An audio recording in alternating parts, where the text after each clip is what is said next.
Good evening, everybody. I'd like to call this meeting of the Town of Petawawa Council to order for October 21st, 2024. Welcome to members of council, to staff, and our special guests here this evening.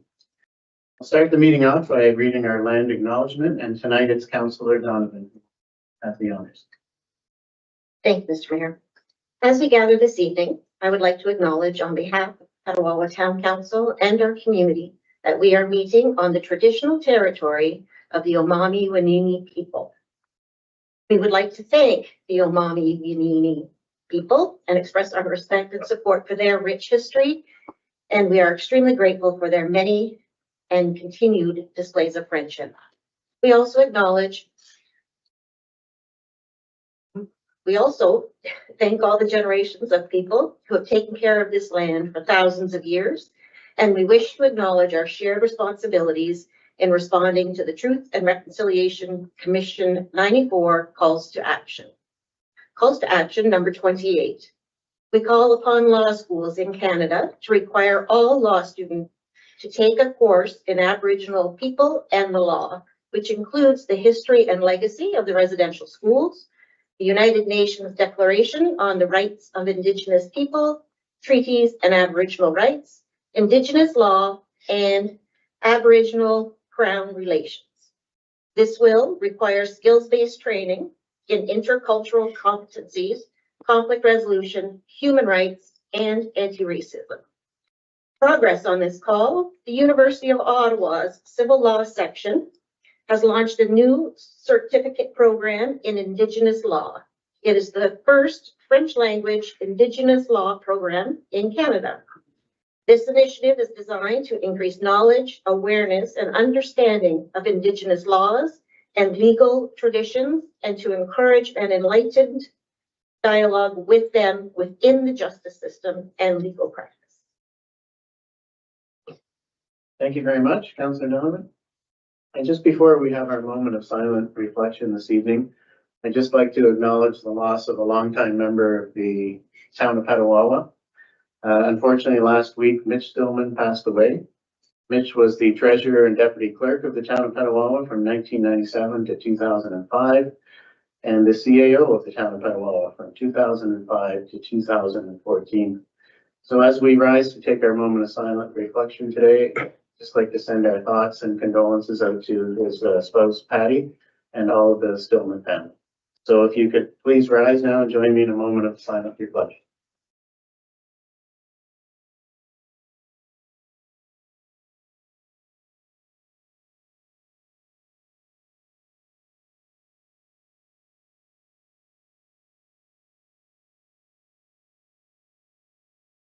Thank you very much. Okay, I need a motion to approve the agenda for this evening. Moved by Deputy Mayor Savern, seconded by Councillor Roots, that the agenda for the October 21st, 2024 regular meeting of council be adopted as amended. I'll call for the vote. All in favor? It's carried. Is there any disclosure of pecuniary interest on any of this evening's matters? And next, we'll approve some minutes from the council meeting of October 7th, 2024. I need a motion to approve those minutes. Moved by Councillor Carmody, seconded by Councillor Coutu, that the minutes of the regular meeting of council held October 7th, 2024 be approved as printed and circulated. Any questions or comments on those minutes? Deputy Mayor Savern. Thank you, Mr. Mayor. I had neglected to contact the office earlier, but under my comments or report at the end, it says, and I believe it should also be followed by the Chamber of Commerce gala. Please and thank you. I'm sure that the minutes on file have been reflected. That change. Yeah, they have. Any other questions, comments, concerns? Then I'll call for the vote. All in favor? It's carried. Okay, next up, we have a special presentation this evening. I'm very excited to welcome a member of our community who recently went to Paris 2024 Paralympics. She is with us here this evening. Her name is Joanne Wong, and we're all very excited to have her here in Town Council with us this evening in order to honor her. So I'm just going to give you a little bit of background on Joanne, and then we have a little short video about her experience, and then we'll take a moment to honor her and take a few photos. So Joanne grew up in Vermilion, Alberta, and she was a avid soccer player who one day dreamed of playing soccer for Team Canada. Unfortunately, when she turned 12, she discovered that she had osteogenic sarcoma, which is the same rare bone disease that Terry Fox had. So it was a bit of disheartening news for someone who was 12 years old. And even further bad news was that the leg was going to have to be amputated. So over the course of the next year, Joanne underwent 6 months of chemotherapy, followed by an amputation of her leg and 6 more months of chemotherapy. She chose to have an amputation called the Van Ness procedure, and that is in order to retain the highest level of physical functionality of the leg. So a year later, at the age of 14, after a lot of physiotherapy, she got the permission from her doctors to become more active and started to play a few sports. But it was in junior high that she was introduced to the sport of sitting volleyball. And that began her long journey in the sitting volleyball. So at that time, Team Canada women's sitting volleyball team was just a new thing. And Joanne was lucky enough to be on the first ever women's sitting volleyball team in Canada. And you've been on that team now for 16 years, correct? Yeah. For 16 years. It was 2016 in Rio, where she went to her first Paralympic Games, and she was the captain of the team and the setter as well. Her second Paralympic Games were in Tokyo, when she took on her new role as libero, which is, and you'll notice from the video when you see Joanne, she's wearing a different colored shirt than her teammates, and that signifies that she is a libero, which means she's a setter and a passer and is not allowed to spike the ball. She's competed for Canada, Team Canada, in 2 World Championships, 2 Pan American Games, and won a bronze in Toronto in 2015 in Lima, Peru. Oh, sorry, that was 2019. Won the bronze. Both 2015 and 2015. And Joanne earned honors there at that tournament as the best receiver in the tournament. And that brings us to the present day, where she was lucky enough to accompany Team Canada to Paris 2024 Paralympics, where they met their nemesis, Team Brazil, who beat them in 2020 in Tokyo for the bronze medal. So it was a rematch of the bronze medal match of the previous Olympics. So I'm not going to give away what happened. We'll see that in the video. But just to let you know that Joanne has lived in the area for 11 years. And during that time has trained at Dundalk Hall with her coach to help her get ready for all of these competitions in the Paralympics. Also, I'd like to mention that Joanne is also very passionate about educating the local community about parasports, inclusion and physical differences. She is the Parasport Ontario ambassador. And I know we've had Joanne a few times at Valor School to do sitting volleyball clinics. And she is a great ambassador, not only for the sport, but for all of those inclusion and physical differences and parasports. So it's great that you're a fantastic ambassador. Okay, so without any further ado, we're going to watch a short video.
Number 8 there, you can see it.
I'm a proud Canadian and I always get a little choked up whenever anybody goes out there and represents our country and finds success or does their best. So congratulations to you, Joanne, to all your teammates for the bronze medal win. You've made Canada proud, you've made your community proud, and you're an inspiration to everybody.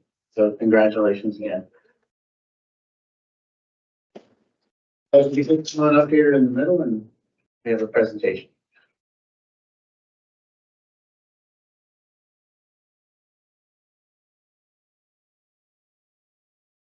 Oops.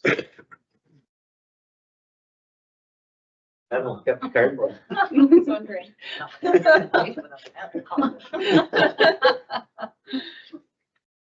So congratulations on behalf of all the members of town council here and the entire community of Petawawa. Congratulations on your and your team's achievement at the 2024 Paris Paralympics. We have a certificate for you here. You can open that up, and we have a medallion from the town of Petawawa. You don't have keys to give out. Thank you. Congratulations. Anna.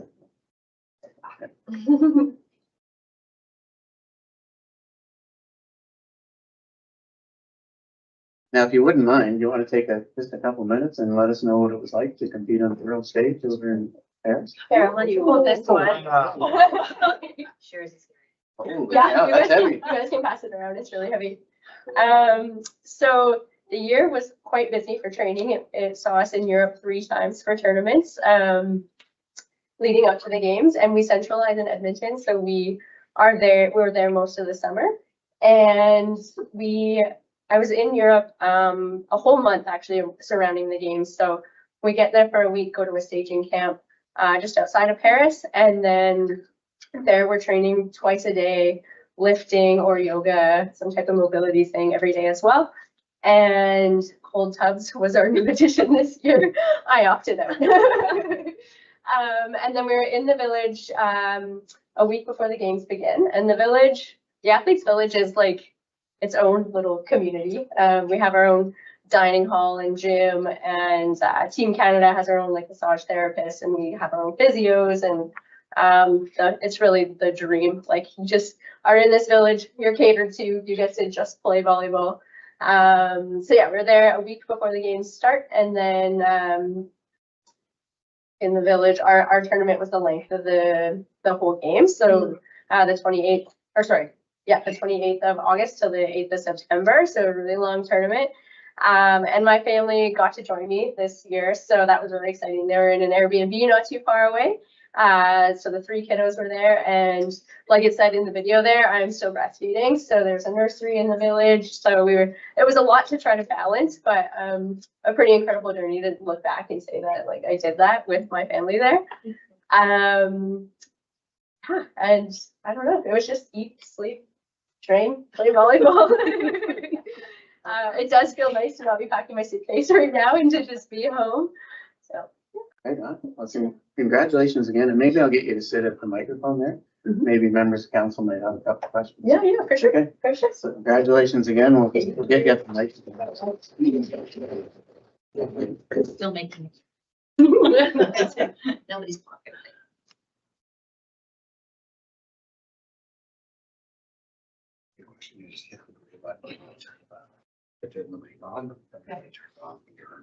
Okay, do any members of council have any questions or comments? Councilor Donovan. Thank you, Mr. Mayor. You mentioned it quickly, just in terms of bringing the team together for practice. So I realize you're here and you train up on the base. How often throughout the year would you get together as an actual team? So professional. Yes. So we train basically every month for minimum 5 days, and then we have what's called like an extended training camp, so optional days on each end of the training camp that we can stay at. And then yeah, when we're not with the team in Edmonton, we all have our regional coaches and training centers. Further questions? Councilor Kern. Thank you, Mayor. Service, not a question, just a comment. Like to congratulate you on all of your accomplishments and your obvious very high level of skill in your chosen sport. So congratulations. Thank you, Deputy Mayor Sauer. Thank you, Mr. Mayor. I guess congratulations on your first and biggest job, which is being a mom, and 3 kids. That's a lot of work, and biggest job and best job you'll ever have. But as an athlete, when I was watching the video that was around earlier, I thought, holy smokes, are they ever fit? Like, are you guys ever moving and fast like lightning? So it was really. Probably the first time that I actually sat and just really focused in. So very interesting. And you were designated, I forget what the title was. Libero. A barrel? Libero. Libero. Is that common in volleyball? Because I guess I've never heard that term before, so I'm just curious about it. Yep, so a libero is the back row specialist.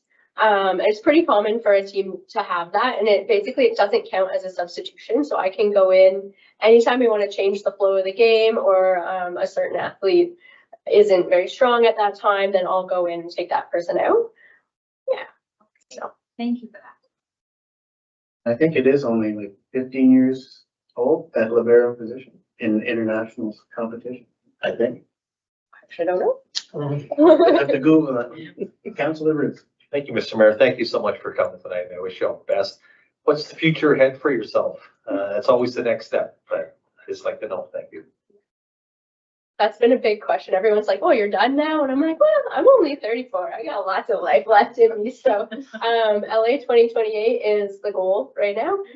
So still gonna be living here and training here, and my regional coach has decided he's gonna stick with me for the next squad. So, yeah. I wish you all the best. Thank you. Further questions or comments? Councillor Gist. I'll just say congratulations. Honestly, I'm a very avid team sport person, so to see your emotion and everybody, I can only imagine how exciting it would have been, like to be at the pinnacle of your sport in the Olympics and to take home a medal. It's pretty amazing. So just congratulations. Thank you. Councillor Kuzma. Thank you, Mr. Mayor. Thank you so much for being here tonight. It is truly inspiring. And Murray's question was my question. I was going to ask if we could look forward to cheering for you in the next Olympics. So congratulations again. And we hope we can cheer you on to another victory. Thank you. And it was really great to watch all the videos of the games. And it sounded very loud. I just wondered what type of venue you were in and how many people were in there watching live. Good question about the amount of people. I don't know. I just know it was always sold out.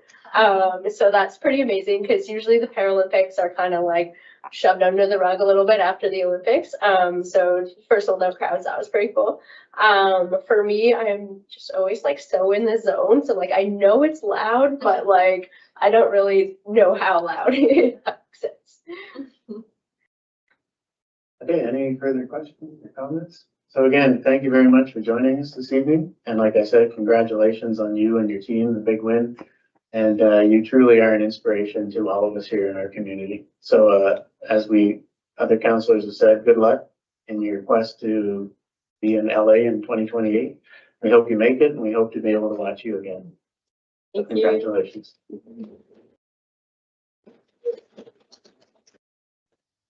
Okay, I think we'll take a quick break. There's some other folks that would like to have a picture with Joanne, if that's okay, for a couple of minutes.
Mike's going on.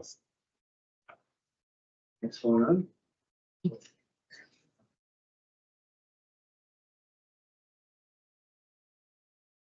Okay. Let's carry on with bylaws. First up, we have bylaw 1692/24, being a bylaw for the conveyance of land owned by the municipality to 1000355 Ontario, Inc. I need a motion for first and second reading of bylaw. Moved by Councillor Donovan, second by Councillor Driscoll, that bylaw 1692/24, being a bylaw for the conveyance of land owned by the municipality to 1000355 Ontario, Inc. be read a first and second time. I'll call for the vote. All in favor? It's carried.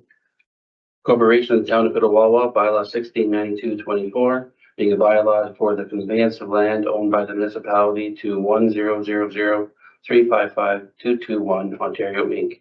This constitutes first and second reading of bylaw 1692/24. I need a motion for third and final reading of bylaw 1692/24. Moved by Deputy Mayor Savern, seconded by Councillor Carmody, that the bylaw 1692/24 be read a third and final time and passed. Any questions or comments on the bylaw? I'll call for the vote. All in favor? It's carried. Corporation of the Town of Petawawa, bylaw 1692/24, being a bylaw for the conveyance of land owned by the municipality to 1000355 Ontario, Inc. This constitutes third and final reading of bylaw 1692/24, this 21st day of October 2024. Next up, we have bylaw 1693/24, being a bylaw to authorize a development agreement with 1000355 Ontario Incorporated. I need a motion for first and second reading of the bylaw. Moved by Councillor Root, seconded by Councillor Driscoll, that bylaw 1693/24, being a bylaw to authorize a development agreement with 1000355 Ontario, Inc. be read a first and second time. I'll call for the vote. All in favor? It's carried. Corporation of the Town of Petawawa, bylaw 1693/24, being a bylaw to authorize a development agreement with 1000355 Ontario, Inc. This constitutes first and second reading of bylaw 1693/24. I need a motion for third and final reading of bylaw 1693/24. Moved by Councillor Donovan, seconded by Councillor Driscoll, that bylaw 1693/24 be read a third and final time and passed. Any questions or comments? And I'll call for the vote. All in favor? It's carried. Corporation of the Town of Petawawa, bylaw 1693/24, being a bylaw to authorize a development agreement with 1000355 Ontario, Inc. This constitutes third and final reading of bylaw 1693/24, this 21st day of October 2024. Next, we have bylaw 1694/24, being a bylaw to amend bylaw 1309/19 to appoint a community emergency management coordinator and members of the Emergency Management Program Committee to meet requirements under the Emergency Management and Civil Protection Act. I need a motion for the first and second reading. Moved by Councillor Root, seconded by Deputy Mayor Savern, that bylaw 1694/24, being a bylaw to amend bylaw 1309/19 to appoint a community emergency management coordinator and members of the Emergency Management Program Committee to meet requirements under the Emergency Management and Civil Protection Act be read a first and second time. I'll call for the vote. All in favor? It's carried. Corporation of the Town of Petawawa, bylaw 1694/24, being a bylaw to amend bylaws 1309/19 to appoint a community emergency management coordinator and members of the Emergency Management Program Committee to meet requirements under the Emergency Management and Civil Protection Act. This constitutes first and second reading of bylaw 1694/24. I need a motion for third and final reading of bylaw 1694/24. Moved by Councillor Carmody, seconded by Councillor Coutu, that bylaw 1694/24 be read a third and final time and passed. Are there any questions, comments? I'll call for the vote. All in favor? It's carried.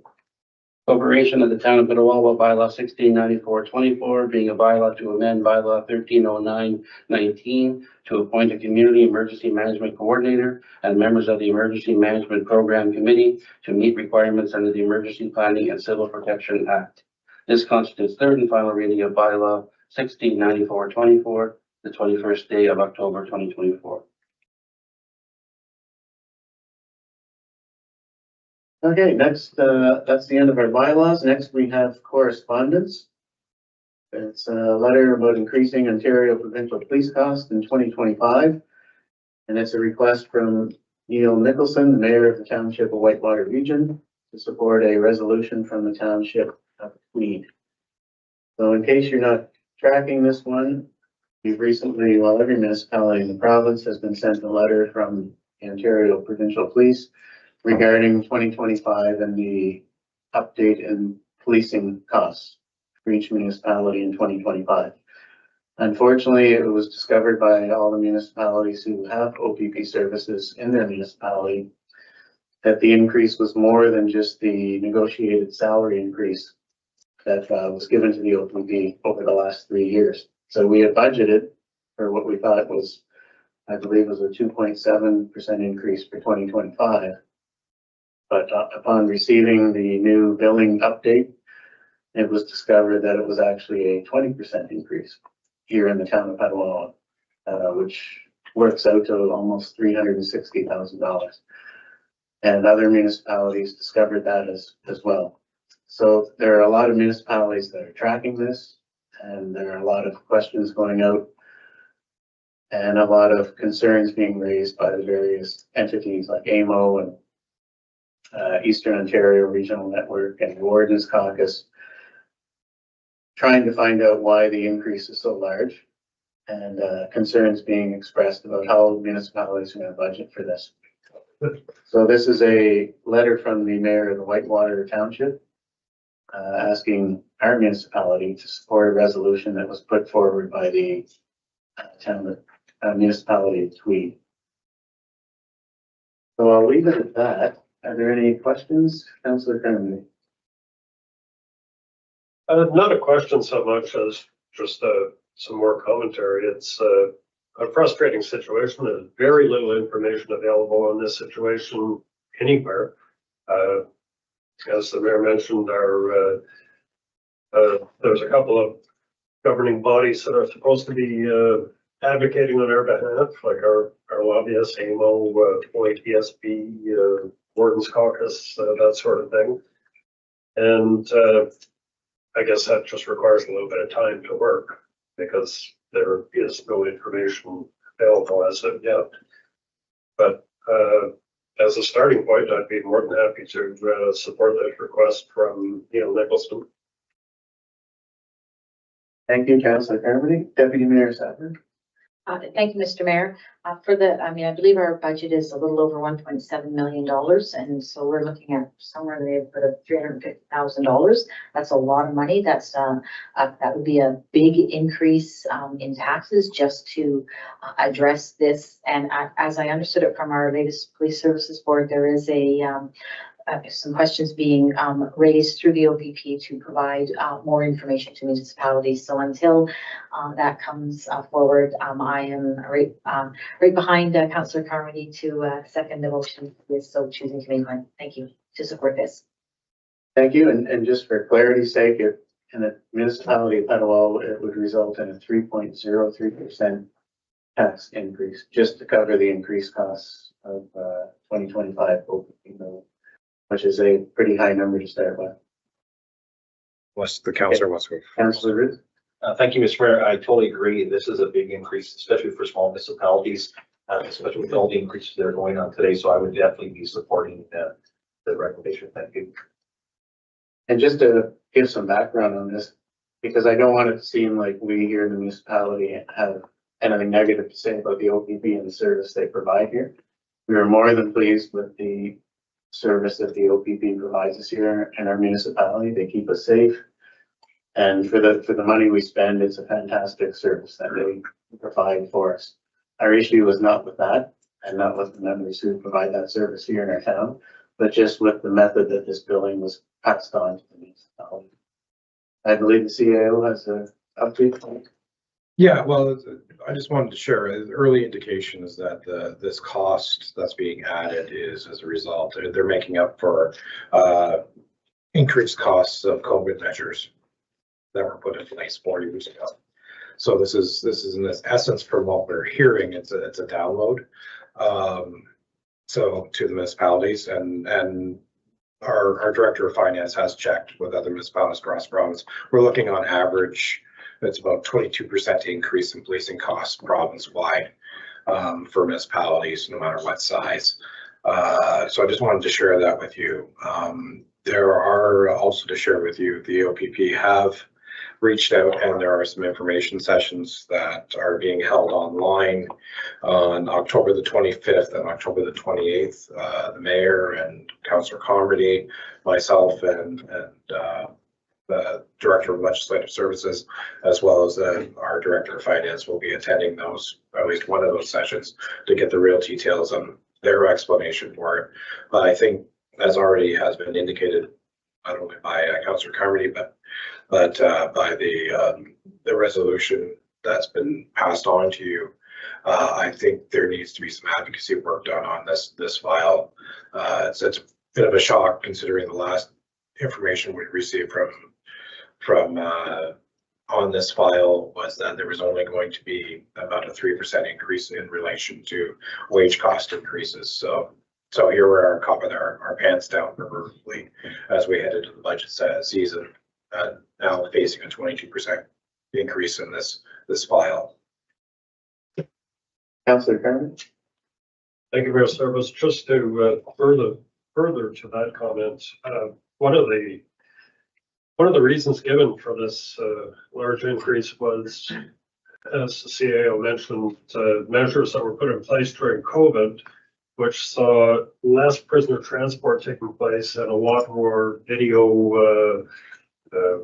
whatever their appearances in court, and that were done via video. So let's say a lot less traveling from OCDC to Port Pembroke and back, and all of the costs that are associated with that prisoner transport. However, through COVID, I do not believe we saw any decrease in our OPP costs to compensate for this lack of transportation that was happening. And now that COVID's over, the video portion of it is gone and we're back to transporting prisoners. So we're seeing this increase. There's a little bit of a disconnect here. Okay, so some great points made by everyone, but I think the bottom line here is even if we get an explanation of why the costs have increased to this level, it's not a question of why, but how are the municipalities going to pay for this? So an explanation is great, but how are we going to pay for this? So I think that's where the advocacy has to take place in getting help to the municipalities to cover such an exorbitant increase. Councillor Guzoo. Thank you, Mr. Mayor. That was going to be my comment too. I liked how Mayor Nicholson put it. It's too big a burden to put on municipal ratepayers. It's outsized, and there's other places to get revenue, especially when you're talking what the province has access to. So I'm very much on board with some measures, yes, to get answers, but also to explain that this is not something that can be supported. So thank you. That's my point. I think in total it adds up to $2.8 million just here in Renfrew County among our municipalities. Any other questions or comments? Okay, so I think you want me to read the resolution first? Okay, so the resolution we have is that the Council of the Corporation of the Town of Petawawa supports resolution number 229 of the municipality of Tweed, and further calls on the Ontario government to immediately implement sustainable funding for small rural municipalities by reabsorbing the cost of the Ontario Provincial Police Force back into the provincial budget with no cost recovery to municipalities. And further, the council directs staff to circulate this resolution to Premier Doug Ford, Minister of Solicitor General, Minister of Finance, and to the Association of Municipalities of Ontario and all municipalities. So I think we have Councillor Carmody willing to move that. So I need a second. So it's moved by Councillor Carmody, seconded by Deputy Mayor Savarins. Resolution that I just read. Do I have to read it again? No? Right. Okay, go ahead. Just wanted to note, I'm not sure if you're concerned about this or not, but part of this resolution speaks to small rural municipalities of 10,000 or less population. So I'm not sure if you want to have us draft And then, a similar resolution from this council to the province, which covers communities our size. yes. Okay, Then so we the can bring it- resolution would be the same, but we would say amended. Yeah. To represent our municipalities of our population. So am I just adding as amended? Yeah. At the end? Yeah. Everybody comfortable with that, as amended? Okay, so it was moved by Councillor Carmody, seconded by Deputy Mayor Sabrin. I'll call for the vote. All in favor? It's carried. Okay, next we have some minutes from the council and committee meeting of October 15, 2024. I need a motion to approve those minutes. Moved by Councillor Coutu. Seconded by Councillor Carmody, that the minutes of the council and committee meeting held on October 15, 2024 be accepted by council, and that resolutions from that committee become resolutions of council. Are there any questions or comments on the minutes? Then I'll call for the vote. All in favor? It's carried. Next, we have minutes from the Petawawa Police Services Board meeting of May 15th, 2024. I need a motion to accept those minutes. Moved by Councillor Carmody, seconded by Deputy Mayor Sabrin. That the minutes of the Petawawa Police Services Board meeting held on May 15th, 2024 be adopted as information. Who's reporting? Councillor Carmody. Thank you, Mayor Service. So these minutes are the last meeting that we had before taking a summer break. And this would have been mostly normal business. I will direct your attention to, there's one interesting thing in these minutes, and that's 6E, which was the agenda was amended to include this point, and it was OAPSB Zone 2 General Bylaw. So just as a little background on this, there was a Zone 2 meeting held in June in Belleville. And as part of that meeting, there was a motion put forward to amend a bylaw which would allow for an existing disqualified person to continue in a role. So when the new CSPA came into effect on June 1st, it had provisions in the act which disallowed former police officers from being members of PSBs. There were various timeframes associated with that, but the whole idea behind it was so that you wouldn't wind up being, retiring one day and then joining a PSB the next day, and they're becoming the bosses to your former colleagues, sort of thing, right? So it's just a matter of governance. So anyway, when this new rule came into effect, the existing president of the Zone 2, who was a former police officer, became disqualified to act in that role. And what a motion was put forward to amend the bylaw to create a new position called a facilitator position, which would not have the same eligibility criteria as a PSB member, and thereby allowing this person to continue in their role under a different title. Instead of being president, you'd be facilitator.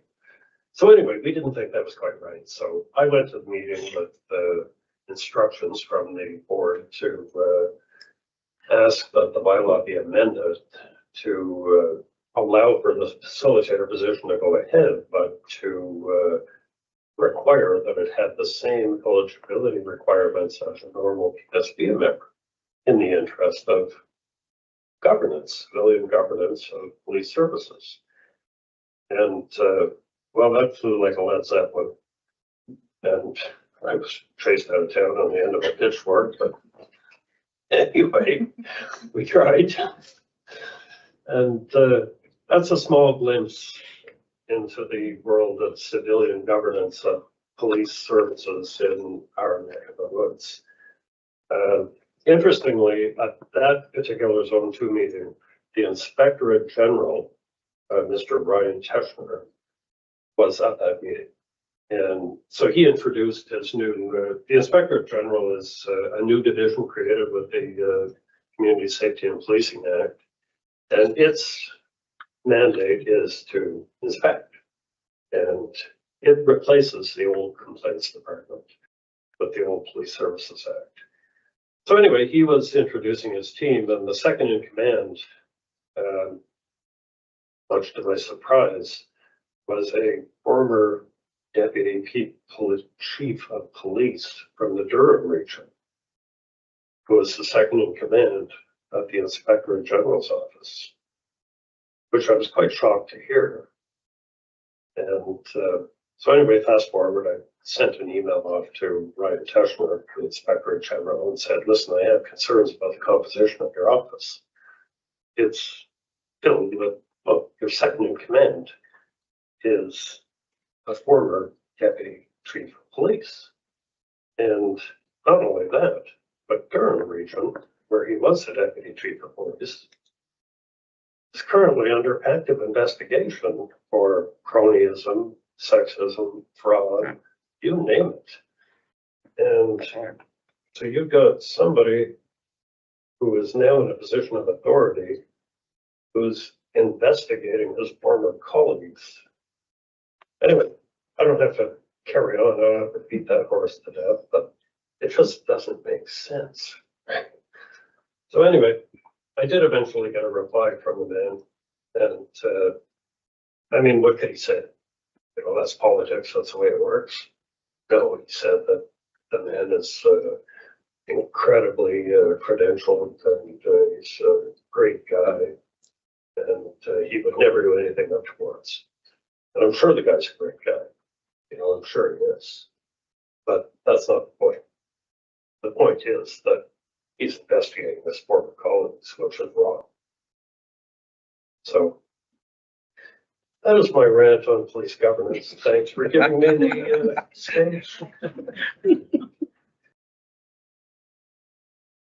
Thank you, Councillor Carmody. And I think a lot of folks would probably wonder, you know, these boards and bodies are put in place to provide civilian oversight.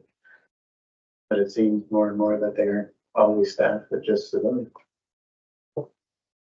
Okay, any questions on the Police Services Board report? Okay, then I'll call for the vote. All in favor? You can get a more in a second. Yeah, I already have that. I didn't. It was Councillor Carmody and Deputy Mayor. Okay, thank you. Okay. Please try and pay attention. Oh. I said that, yeah. We could go on straight. My last meeting. Don't worry, it's not on camera.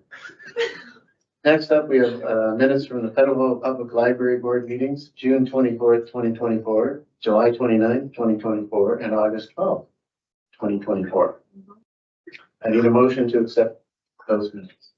Moved by Councillor Coutu, second by Councillor Carmody, that the minutes of the Petawawa Public Library Board meetings held on June 24th, 2024, July 29th, 2024, and August 12th, 2024 be adopted as information.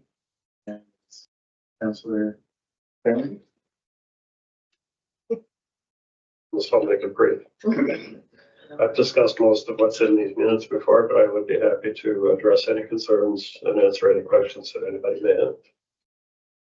Any questions on the Petawawa Public Library Board reports?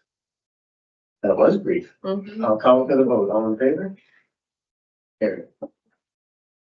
Next, we have minutes from the Festival Hall Committee meeting of July 9th, 2024. I need a motion to accept those minutes. Moved by Councillor Roots, second by Councillor Donovan, that the minutes of the Festival Hall Committee meeting held on July 9th, 2024 be adopted as information. Councillor Roots.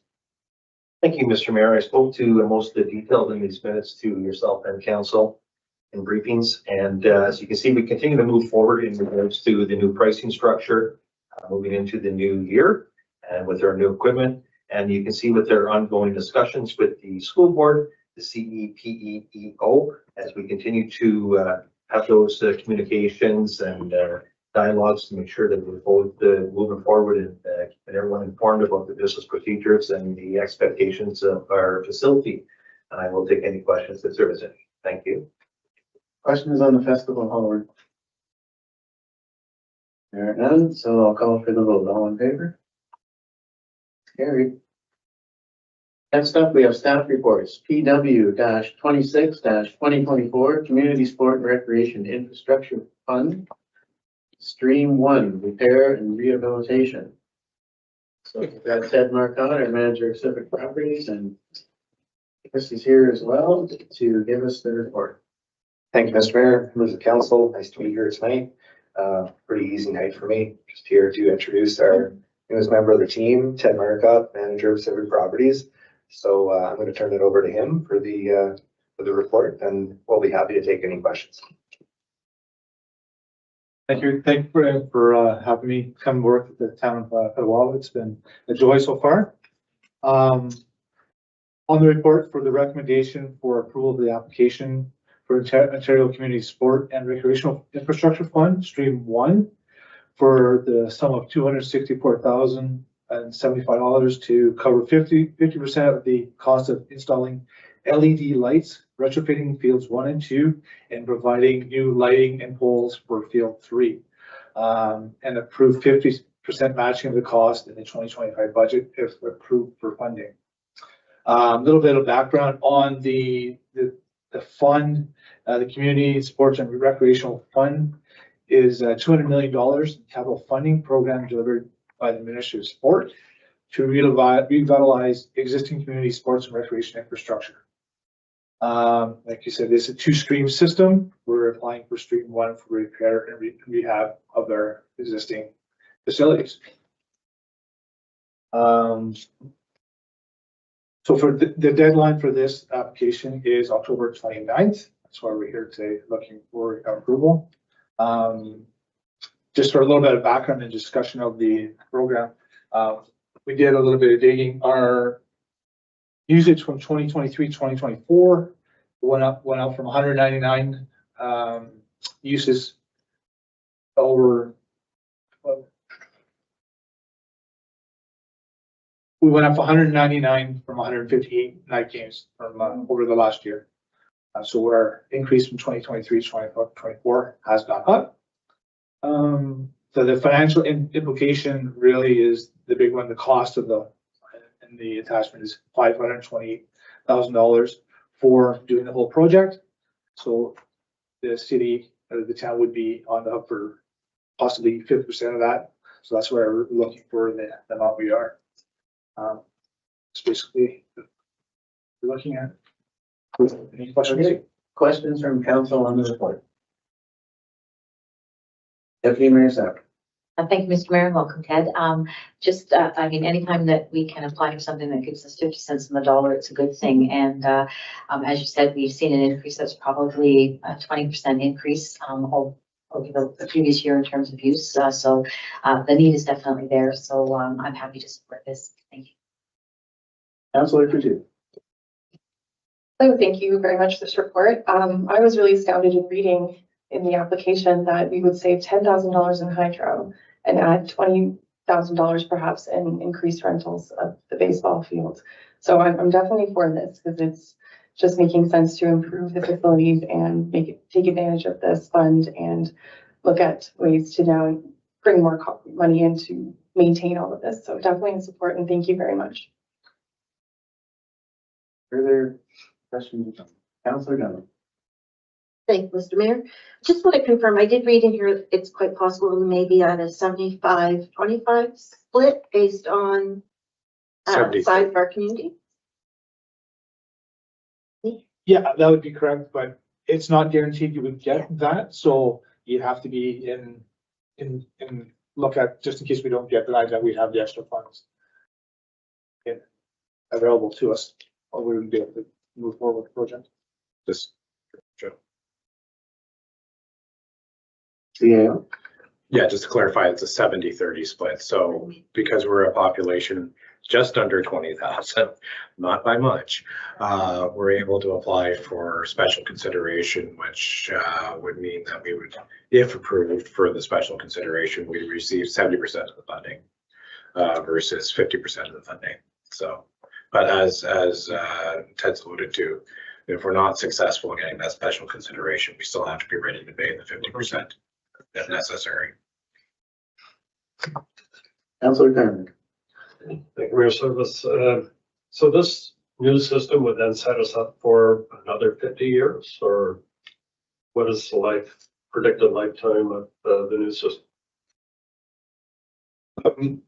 I wouldn't say 50 years because your LEDs do last longer. They do dim out over time, but you're going to get quite a bit more use out of them. The other aspect is you have to look at these bulbs are old technology, and sooner or later they're going to be not available. Just like your incandescent bulbs, your T12s or the big fat tubes that you used to see everywhere, they're no longer available. So at some point we have to look at upgrading that, and your cost saving is about half. We're cutting our energy overdrawing in half with going to LEDs. Further questions or comments? I just have a couple of questions. Now, it's called the Repair and Rehabilitation Fund, but we're applying to put new lights on a diamond. Have we checked to see if that's okay in terms of the parameters of this grant application? Because it would be, we're repairing and rehabilitating 2 diamonds, but 1 diamond would be brand new. I'll take it. Yeah, sorry, Ted hasn't had as much time with this one as I have.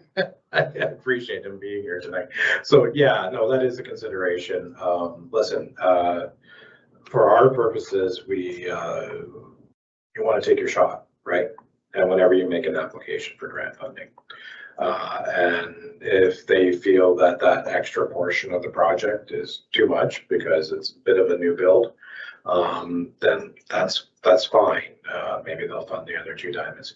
But for us, we really like to get ball diamond 3, and it's really just an expansion of the lighting system to get ball diamond 3 lit. As you know, we've been working on a concept for redeveloping Kittyland Park, which may mean removing a diamond from the system. So having diamond 3 available for other teams and other leagues would be good for us as a community to have that lit up at night and allowing for longer use. So that's really the thought here. And I've been doing grant applications for a good portion of my career in government. And I'll tell you, sometimes you shoot for the moon and sometimes you make it, sometimes you don't. But I think in this case, because we're already doing the work and revitalizing or refurbishing the lighting system that's there, you take the chance and you stretch it a little bit and say, while we're there, we're going to extend hydro out, and I believe we already have the poles have been already, my understanding, are already purchased some time ago. It's really what we're looking for is the cost of the lights to install. So we're just pushing that boundary a little bit, and sometimes government goes for it, and sometimes they don't. But hey, you never know. What does the Gretzky say? It says you miss 100% of the shots you don't take. So I thought that was Michael Jordan, but anyway. It is a quote.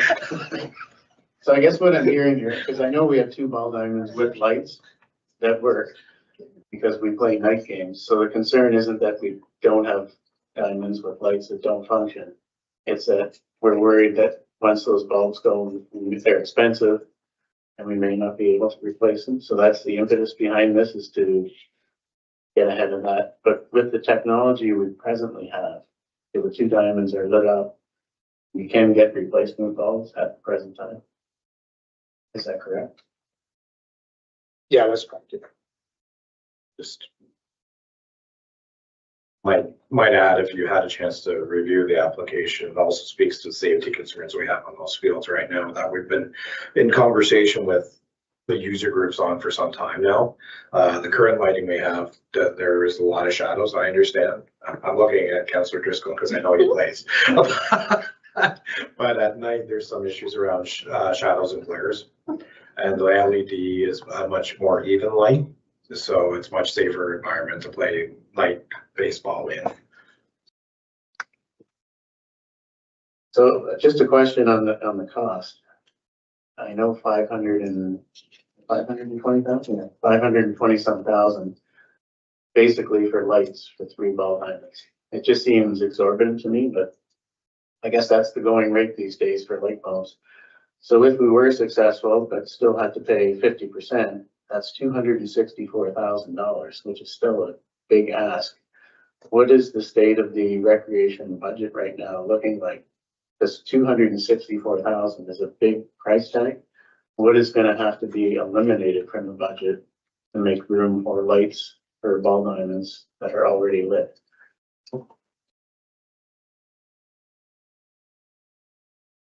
I can take that one, Mr. Mayor. So we've just started inputting our capital numbers into our budget forecast for this year.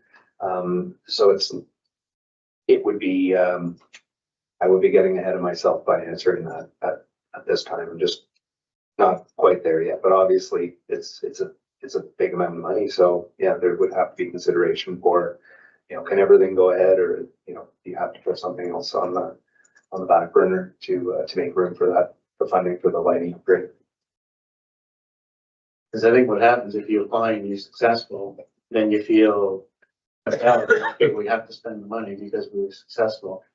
And then $264,000 worth of something else is going to have to get postponed or canceled altogether.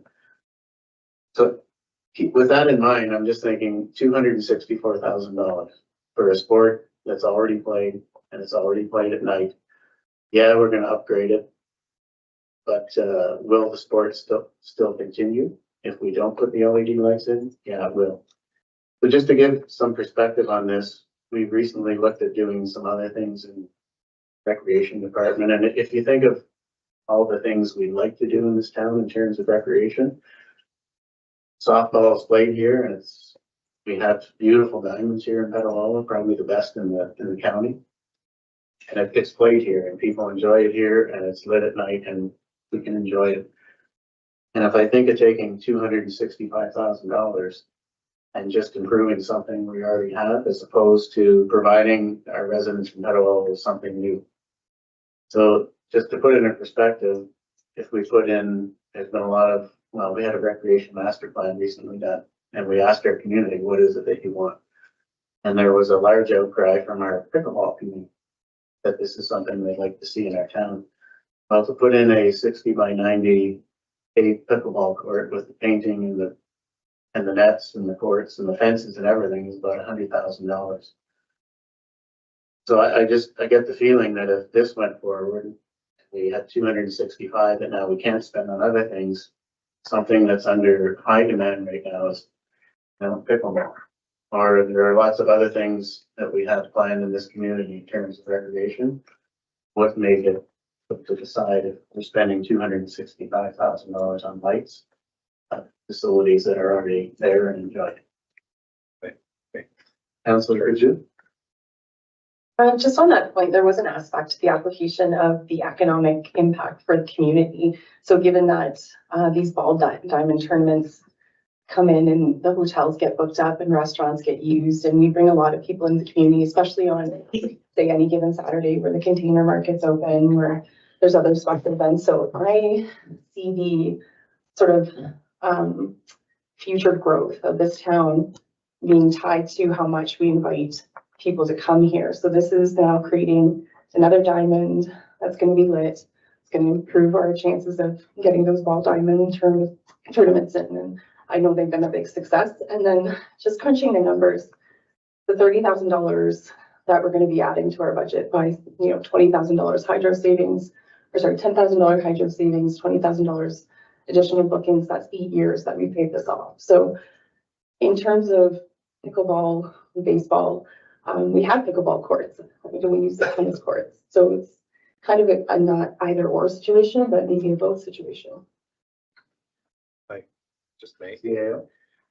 Yeah, and those are good points. I just also want to draw your attention to Stream 2, because we do have a Stream 2 application we're preparing right now as well.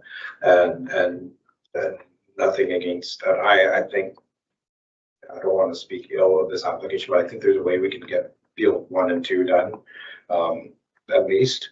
But and improve some of those numbers. We have an application regarding rubberized track at field 4, an 8-lane rubberized track, with making it the only 8-lane rubberized track for all of Renfrew County. School district, which we were just waiting for their letter on, has indicated that it is willing to put up $500,000 in funding for that particular project. It's a $1.2 million project. The contribution, 50 cent dollars, or if we get the 70%, right, would mean that our share in that cost is much smaller than what our contribution would be under this application. We're taking a shot at both streams just simply because, you know what? They put up the money, you go for it, right? But I just want you to be aware that that application will be coming to you and it's being worked on right now. And there is a commitment from a partner organization to get it done. So, which I think lends it some strength when it gets in front of those that make the decisions. We found a way actually on that project that the $500,000 is actually is coming from the tax dollars that they collect in this community, not whatever funding they received from the province. So we actually had the province weigh in and say, yeah, no, that's not double dipping. So there's strength in that application that is coming. So just so you're aware, if you're trying to decide either or, just want you to be aware that there is another application coming that will be before you hopefully in the next week or two to consider as well, where our share may only be $175,000 of that cost if it was approved. So, or less, depending on the special consideration portion of the application. Deputy Mayor Sadler. Thank you, Mr. Mayor. Again, I support this application. The return on investment is about 8 or 9 years. It will take us well into the future for decades to come. You're correct. We have had a recreation master plan. Unfortunately, we have not seen the results of that yet. So there will undoubtedly be a lot of considerations from that report, of which we really can't speak to at this stage. So what's in front of me is what I'm prepared to make a motion to support. Thank you, Mr. Mayor. Councillor Kerman. Thank you, Mayor Service, and I concur with what the Deputy Mayor has said. We have not yet seen the master plan for recreation, although I'm sure it addresses pickleball. It's got to, because I told a bunch of people it's going to. Can I just it would be a good thing if it did. And certainly the master rec plan will address all kinds of things like how much activity is being provided for certain age brackets, and we all know that older people tend to play pickleball and younger people tend to play baseball. So anyway, I will support this in its current form because that's what's in front of us at the moment. 50 cent dollars you can't say no to, and it's not a for sure that it's going to happen anyway, right? It's always a shot in the dark. So I will support this. CAO. Yeah, sorry, I tried to jump in there and I shouldn't have. I just wanted to mention that, yeah, we have a meeting tomorrow morning to walk the area by the tennis courts about the pickleball court, because we think we might have a strategy around that. Anyways, just going back to the recreation master plan, we're communicating with consultants today.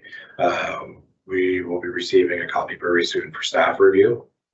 And then hopefully shortly thereafter, early November, we'll be able to bring you a copy, presentation on the master plan. It's been delayed a little bit, a lot of work and a lot of information to sift through, but we're hoping we're gonna get a quality document that you can review when the time comes before we get into the financial planning process for the coming years. That's good to hear. Did you have any, Councillor Roots? Thank you, Mr. Mayor. I totally agree with the deputy mayor, and we were told many years ago that the ball diamond lights are an issue. There's no bulbs available or parts. There's a cost savings there, and yes, over the 8-year period, there's a definitely payoff and a payback, and I will be supporting that. What's in front of us. Thank you. Further questions or comments? Councillor Driscoll. Thank you, Mr. Mayor.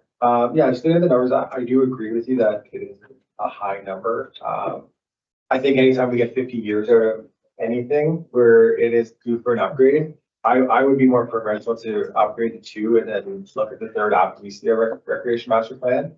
But I will support it based on, we don't know if we will even get the grant funding yet, not. So, thank you. Any other questions or comments? Do I have to read the resolution first? Before I ask for a mover in a second? Now you're gonna make me read it. Okay, here's the resolution. The council approve an application to the province of Ontario's Community Sport and Recreation Infrastructure Fund Stream 1. Repair and rehabilitation for $264,075 to cover 50% of the cost of installing LED lighting at ball fields 1, 2, and 3, and approve matching 50% of the cost in the 2025 budget if approved for funding. I need a motion. Moved by Deputy Mayor Sabrin, seconded by Councillor Carmody, that council approve an application to the province of Ontario's Community Sport and Recreation Infrastructure Fund Stream 1, repair and rehabilitation for $264,075 to cover 50% of the cost of installing LED lighting at ball fields 1, 2, and 3, and approve matching 50% of the cost in 2025 budget if approved for funding. I'll call for the vote. All in favor? It's carried. Thank you very much, Ted and Chris, for answering all of our questions.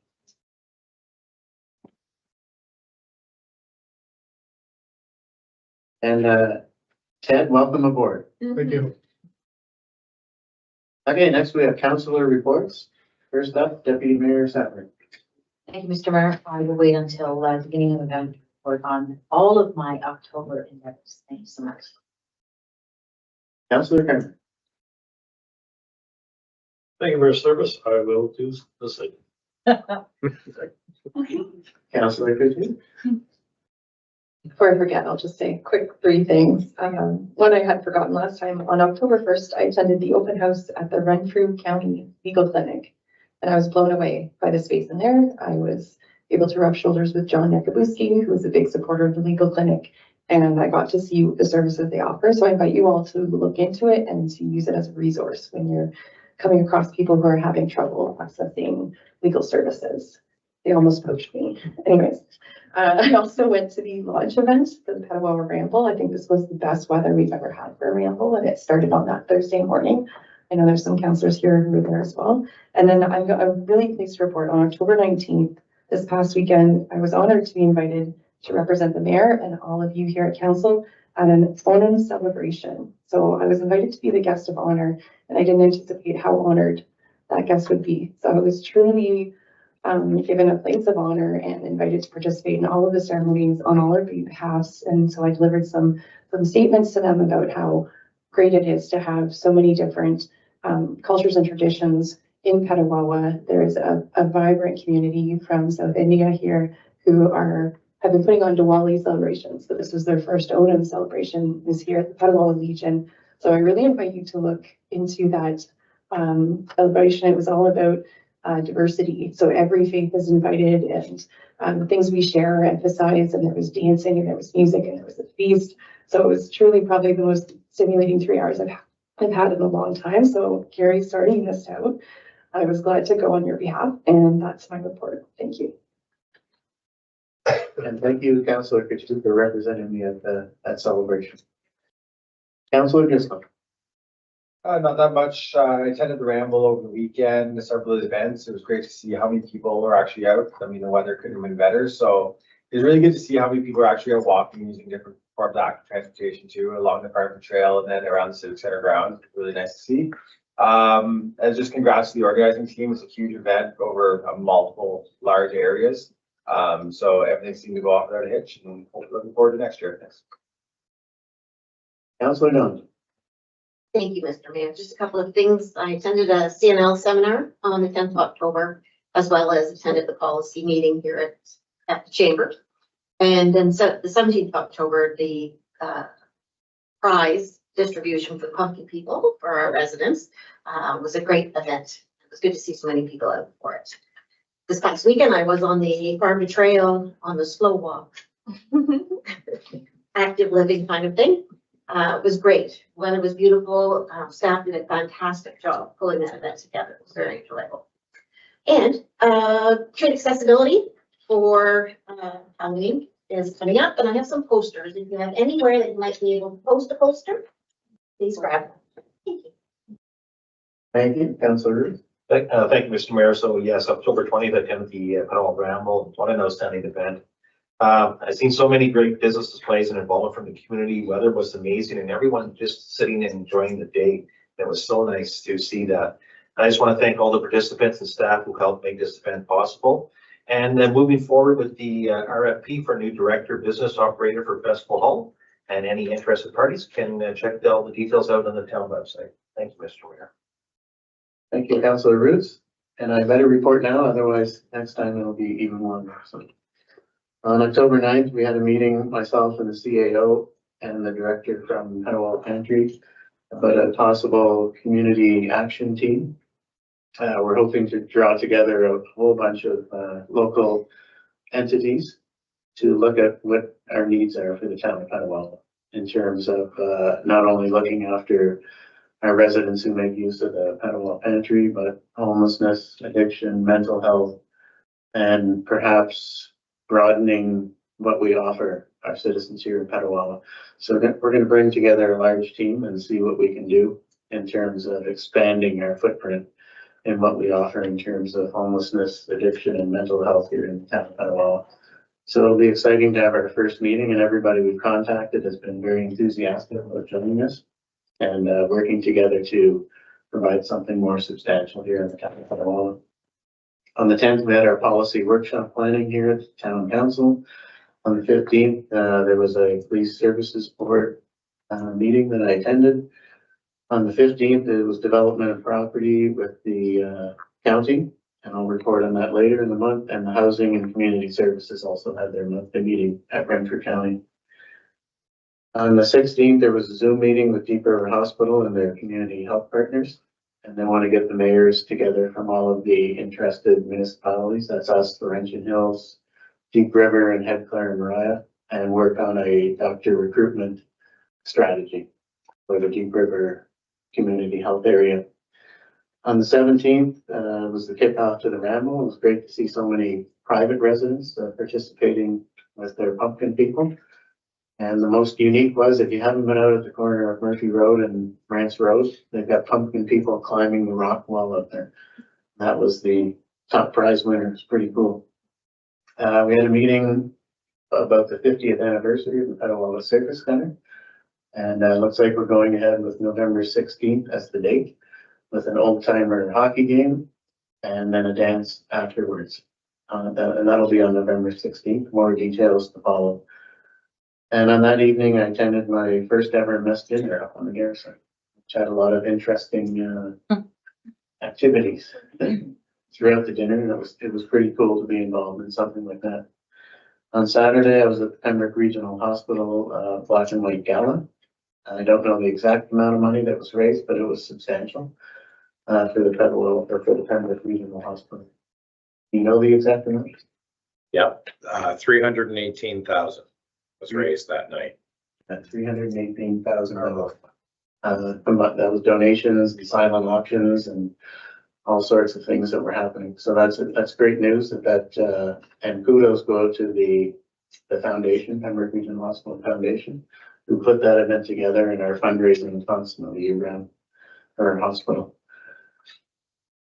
During the day on Saturday, I attended the container market. The next day, Sunday, I went to Farm to Trail, and it was sunny. It was 20-some degrees out. They sold 200 tickets and there was hundreds more people wandering about and buying. So it was great to see hundreds of people out on a great day here in the town of Petawawa.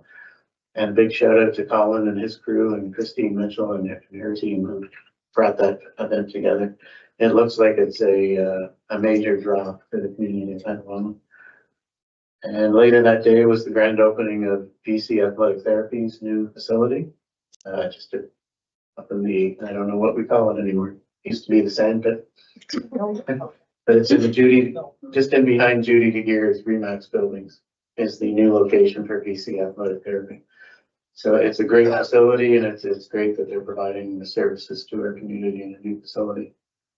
And then today, the CAO and I went to the Garrison and had a meeting with the leadership team up there, just as more of an update about what's going on there, what's going on with us, and what we can work towards here in the town of Petawawa. And that's it. I need a motion for a confirming bylaw.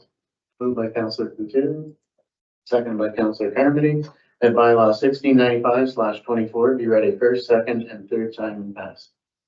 I'll call for the vote. All in favor? It's carried. Now I need a motion. Oh, I guess I better pay attention. Corporation of the Town of Petawawa, bylaw 1695/24, being a bylaw to confirm the proceedings of council at its meeting held on October 21st, 2024. This constitutes first, second, and third reading short of bylaw 1695/24, this 21st day of October, 2024. You knew Carmen was gonna get me. I need a motion to adjourn. Moved by Councillor Ruth, seconded by Councillor Driscoll, that the meeting adjourned to the call of the mayor. I'll call for the vote. All in favor? It's carried.